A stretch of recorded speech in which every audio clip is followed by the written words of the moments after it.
Hello, everyone. Welcome back.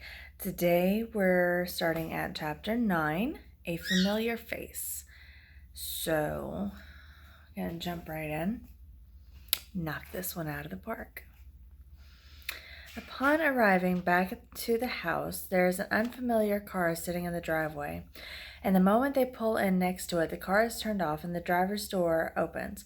Scott steps out of the truck first and sees that it's a female and she's heading their way. But having never seen her before, he's on guard because he trusts no one that he doesn't know, and even then, that's a bit iffy. Kevin gets out of the truck, and when he notices her, he's immediately engulfed with rage and grabs the knife out from underneath the driver's seat.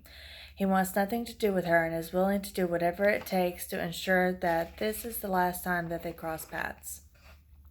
"What the F are you doing here?" Kevin screams from next to the truck before Scott can say anything. "I came to see you," the woman answers simply.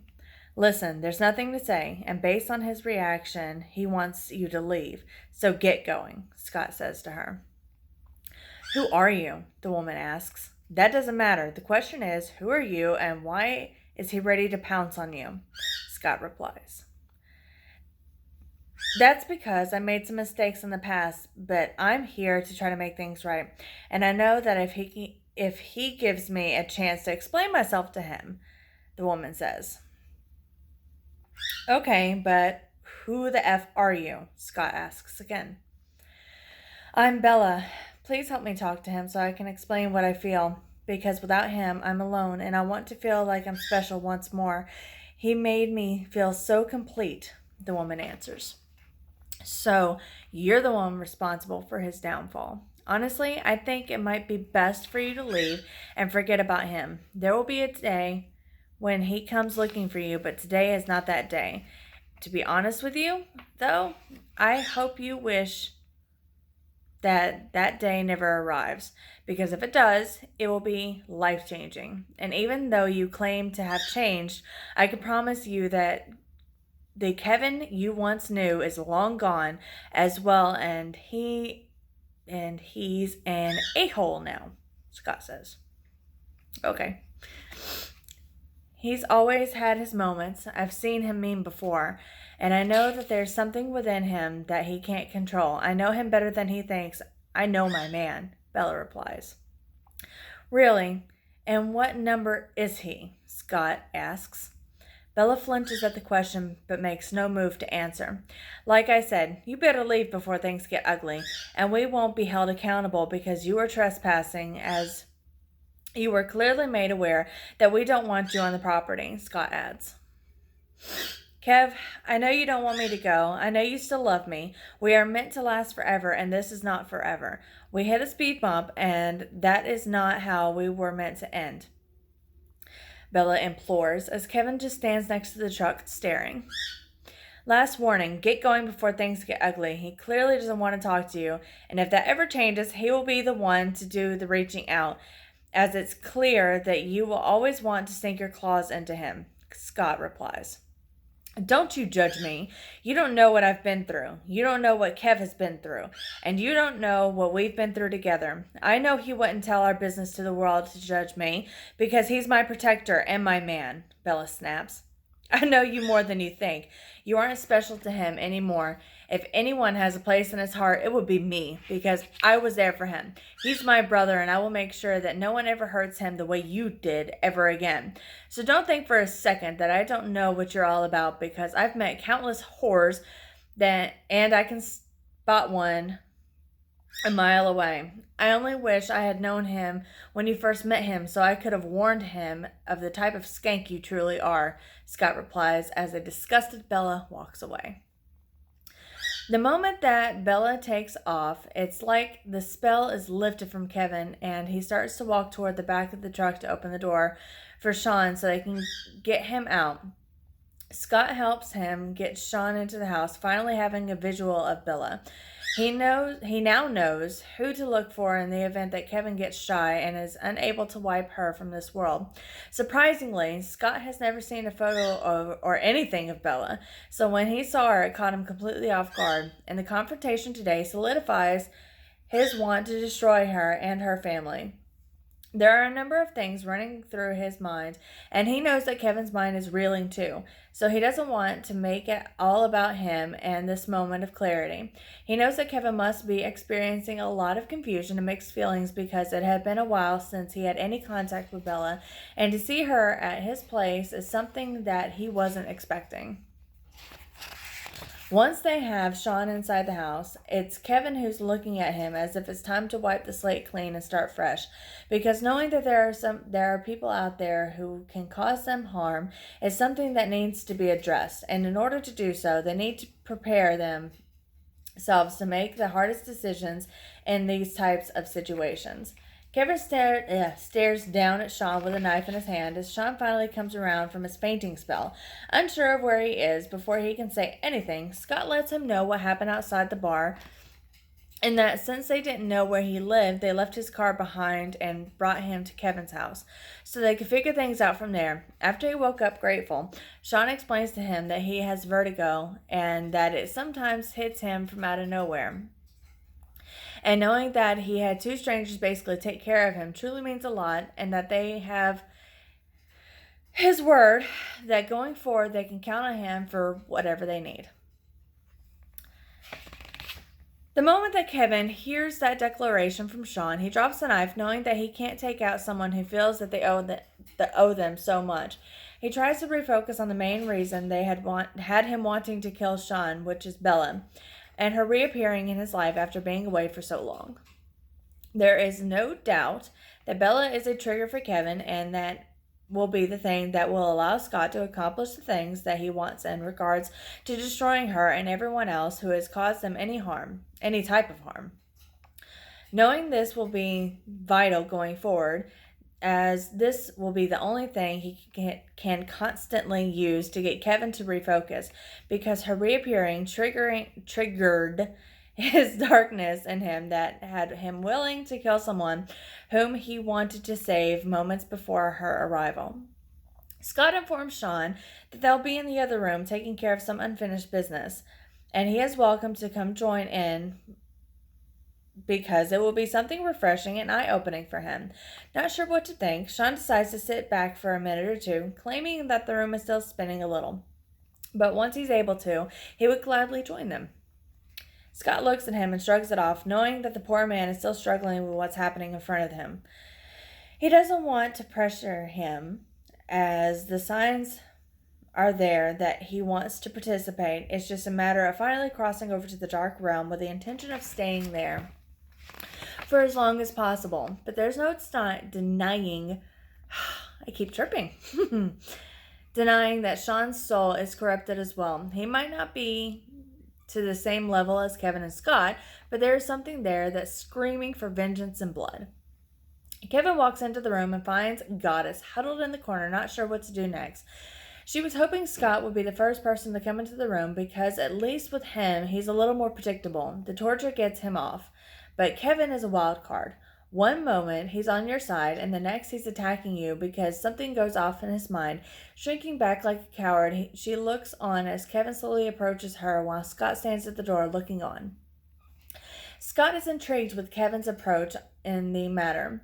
There is something sinister inside of him that has Scott curiously excited. Kevin shows her the knife while sporting a twisted smile that has Scott touching his face as the excitement continues to build inside of him. Not knowing what Kevin will do next, and the suspense that comes with it has him feeling all sorts of things toward the situation. And he loves the way the domination is occurring without even saying a word. The slow, dominant pace in which Kevin is leading, it is something that he has never witnessed from him. This is so uncharacteristic of Kevin. It's more like something that Scott would do. And that has him feeling as if he's looking into a mirror while witnessing Kevin sink into the darkness inside his soul. And what Kevin sees on the other side is someone so beautiful that the world might confuse him with the Antichrist, but in reality, it might be one of its demons. The horror that it will unleash, truly legendary. Scared for her life, and with good reason, Goddess looks towards Scott, who doesn't appear willing to interfere. He seems more interested in seeing where this will go. She hopes to God that he will jump in and take over, but it appears that her prayers go unanswered. Kevin has now reached her and doesn't say a single word as he stands there in front of her, smiling and tossing the knife from hand to hand, toying with her psyche a little bit. She breaks down and starts to cry under his intense stare. His unpredictability has her worried that this is the end of her life and she will never again see any of the people whom she loves. Bothered that his view is blocked, Scott drops to his knees and begins to crawl over to get a better view of the action because this has him baffled, as he didn't know that Kevin had this much hatred and potential in him.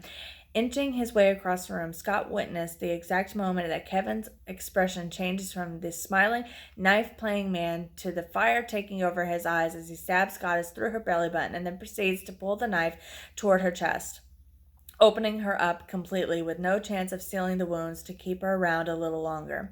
Stunned, Goddess looks on horrified as she tries to scream, but the sounds won't come out.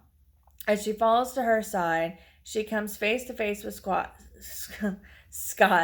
who licks her forehead and pets her as she continues to bleed out, with Kevin standing over her as still and mindless as a zombie. Not sure how to react, Scott feels proud, but also realizes that there is nothing stopping Kevin from going off the edge on a full-blown killing spree until he feels satisfied, or at least content with how he's feeling inside. This is something completely new to Kevin, and the thing that has Scott worried is how easy it was for Kevin to flip the switch after seeing Bella. Kev, I know you're in there. Come out, bro. It's okay. I accept you for who you are. Remember, there's no one in this world who has your back more than I do, so don't you shut me out. I've been there. I know it's a lot to process, Scott says. Kevin gives no indication that he hears Scott or is even aware of where he is. Kevin, don't you dare leave me now, Scott yells. What happened? A confused Kevin asks. Seeing Goddess lying bloody and torn open at his feet, he quietly says, Did I do that? There's seriously no way I did that. I couldn't have. It's okay, I'm here, Scott whispers soothingly as he embraces Kevin in a hug. I don't know what happened. I remember getting home and you got out of the truck to confront someone and now we're here, Kevin says, looking lost. You don't remember Bella? Scott asks. No, that bee was here, Scott answers incredulously. Wow, that bee did a real number on your mind. Don't worry, when the time comes, we will take care of it all, and things will be normal. Well, our new version of normal, Scott says. I just want to know what happened and why, Kevin says. Don't worry, it won't happen again. Things like this happen and it's normal, so don't beat yourself up over it. You're going to be okay. You have nothing to worry about, Scott replies. Scott continues to hold Kevin, who is literally on the verge of a breakdown, not recalling anything that happened, and is shocked to hear that Bella was there, which was what triggered his uncontrollable rage. There's nothing scarier to someone than knowing that you don't have control of a situation. And that is what Kevin is dealing with right now, as there are a number of things running through his mind, and he wonders what would have happened had he gone after Scott or even Sean. They are the two people who he wants to try to accomplish something with, and to lose either one of them would be extremely hard, especially if that loss was caused by a moment of emotional blindness. The world contains so many scary things, and for Kevin to realize that he's one of them is surprising. But Scott doesn't see it that way, because to him it was something breathtaking. He has never seen Kevin so in tune with his inner darkness as he was in that moment after seeing Bella. And that is the key. So Scott knows that in order for them to raise all the hell they want, he will need to find something that will constantly remind Kevin of Bella. Even keeping her locked away from his reach and showing him a video of her is a consideration at this point. But if he did that, he would be putting himself in the line of fire with Kevin. And after seeing the beast within, he knows that it wouldn't be a smart idea because one of them would end up dying, and that's not the desired result. Kevin walks out of the room, leaving Scott and Goddess's lifeless body behind. Scott needs to decide what to do next. He wanted to keep her around for some more entertainment as she was a pretty decent stripper, but he won't be able to experience that again because his brother went on a blackout mission and took her away from him. There's nothing he enjoys more than figuring out what to do with a body, so he doesn't mind the fact that Kevin stepped out of the room. Now he can toy with a body or dispose of it in the right way.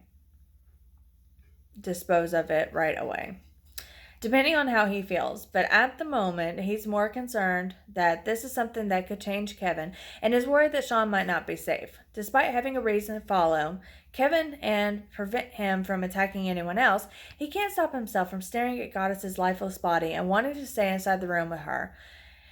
He can deal with whatever happens to Sean or Kevin later. The urge is too strong to deny himself a little bit of entertainment, given that this night hasn't gone one bit the way he had envisioned or anticipated.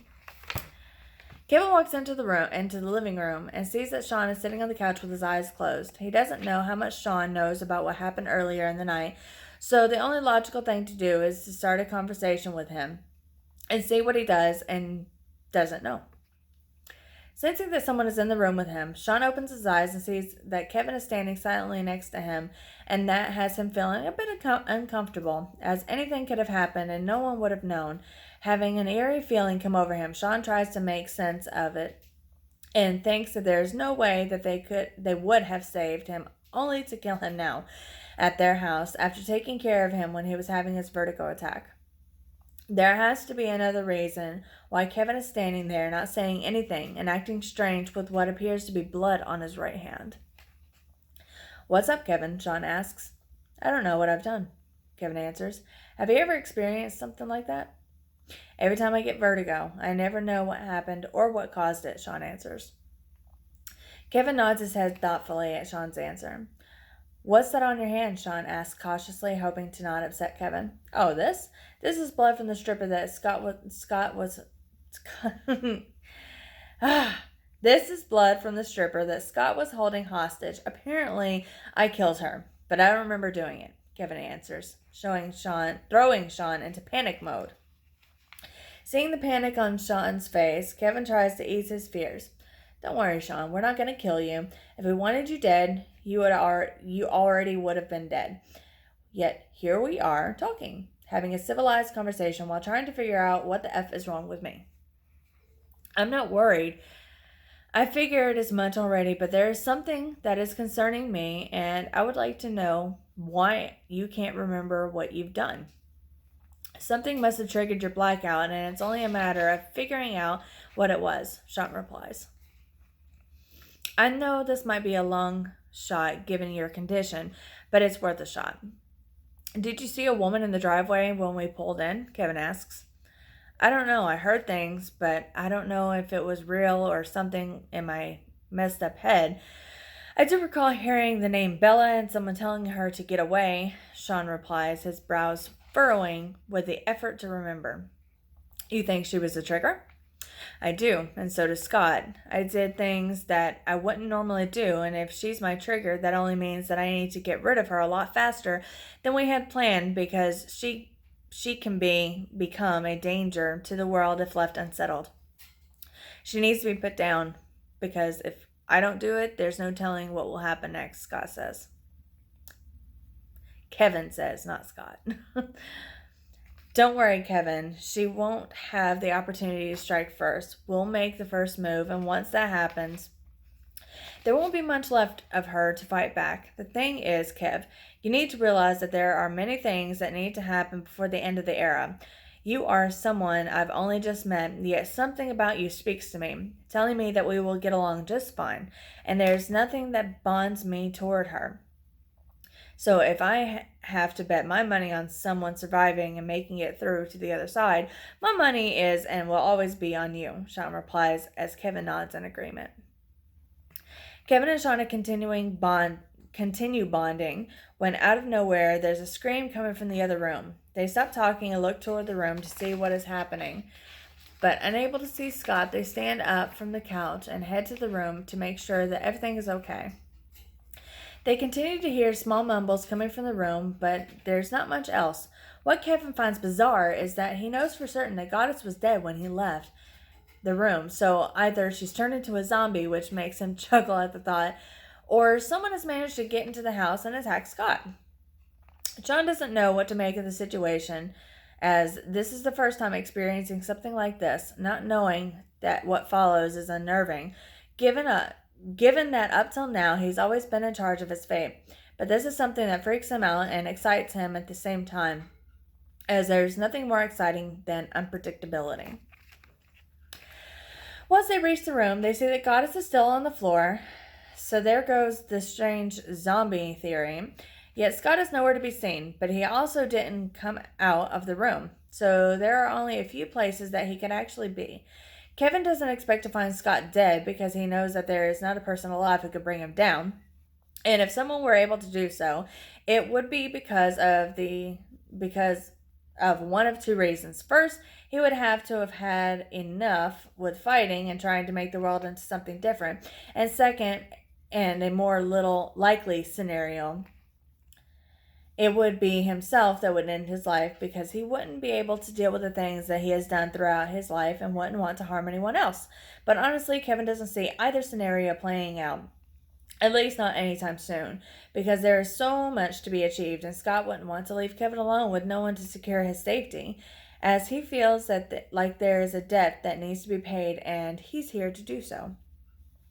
Sean walks around the room, not knowing what to expect when he sees that Goddess was split open from chest to stomach. But not only that, it appears that someone was playing with her insides as they were pulled out of her at least a good 6 inches. Backing up and looking at Kevin, Sean wonders what could have happened to Scott. There is no sign of someone breaking into the room, and they both know he didn't leave the room in the time between them hearing the scream and reaching the room. In the meantime, Kevin looks at Goddess. He still doesn't have a clear picture or understanding of what happened in this room early in the night, but he wants to understand it in order to better manage the situation in the future. But nothing is clear. Only more questions arise with every second that Scott is missing. As Kevin surveys the room, searching for answers, Sean continues to step back, looking afraid and unsure. Nothing comes to Kevin as he scans the room, and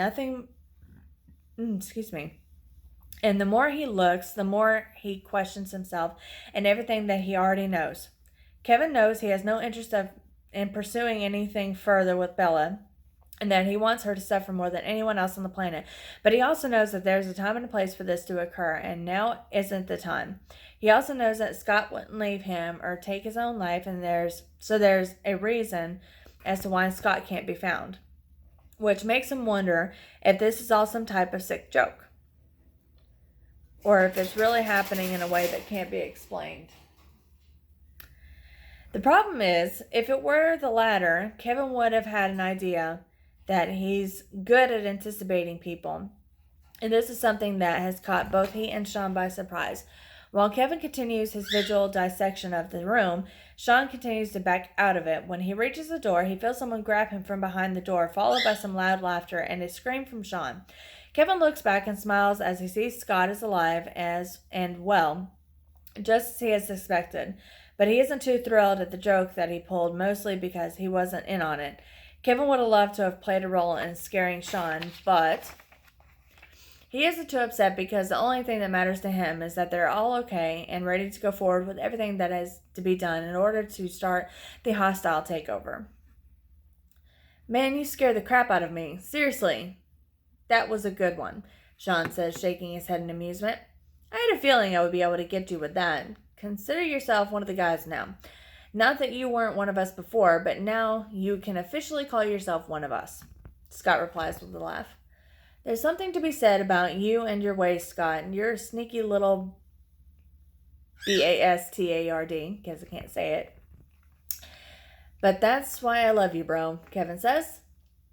I knew we needed to do something to test him, and I didn't want to do it in a way that didn't involve him getting his hands dirty with someone's blood. But there's not much that needs to be said or done now, given that he's passed his test, Scott replies.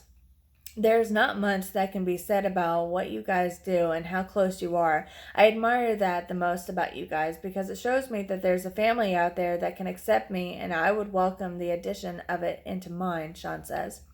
I'm going to be honest with you, Sean. The first time I saw you, I thought this is someone who we wouldn't give a second of our time to because it didn't appear at first sight that we would get along. But now I can admit that I'm glad I was wrong. I was wrong because you have shown some heart in the last few minutes, and that says a lot about a person. Your psyche is strong, and that's a great quality to have. So I'm looking forward to seeing where the friendship and partnership will go, Kevin replies. Hell, I knew from the moment I saw you, oh. That one got me tripped. Hell, I knew from the moment I saw you that I wanted to F and kill you. But now things are different, and I'm glad they are because you're okay. So what I'm saying is I'm glad Kevin convinced me not to harm you once you went down with your vertigo attack. Just know that there will be no one who will harm you as long as you are with us because we take care of our own, and there's nothing that will come between us, Scott adds. Wait, you were thinking of killing me? Sean asks, eyes going wide. That's what we do. We try to find people who we can eliminate because we need to get Kev all the practice we can for when the time comes and he's able to get his hands on Bella. It's nothing personal, but yes, we discussed it, and the only reason why it didn't happen was Kev said no. As you have the potential to make us better, even though at first I didn't see it. I do now, and that's all that matters, Scott replies. I thought we had a good connection and chemistry from the start, but were you just playing me in order to try to kill me? Sean asks. Man, I was trying to make Kev a better hunter and killer, but he wanted to be a good person, and that's why you're still around. Otherwise, I'm sure I would have killed you by now. But like I said, I'm glad that he prevented me from doing so because I like you now. And it would be a shame to be deprived of this friendship, Scott answers. After clearing the air, the men actually enjoy the fact that they can be honest and open with one another instead of having to pretend and save someone's feelings. But there's none of that because, as was proven tonight, these men are a strong unit. Knowing that they once thought about hurting him, well, at least Scott thought about it. The one thing that has Sean at ease is that Kevin has his back, and since that is the case, it appears that Scott will listen to what Kevin says, and at least for the time being. Kevin knows that Sean might be a little hesitant thanks to all the truths that they were shared between them, but he knows that if there's anything that could bring them all together, it would be this moment in time, as it is something they can use to build toward the future. Okay, that's it for Chapter 9. Next is Chapter 10, Nothing Like the Present. So we will see where the story leads us and see if Bella makes a nice surprise appearance yet again. Never know. All right, so like, share, subscribe. Please continue to do so. It's great for me. It's great for the channel. It's great for everything. I guess that's it. I'll see you for Chapter 10. Bye.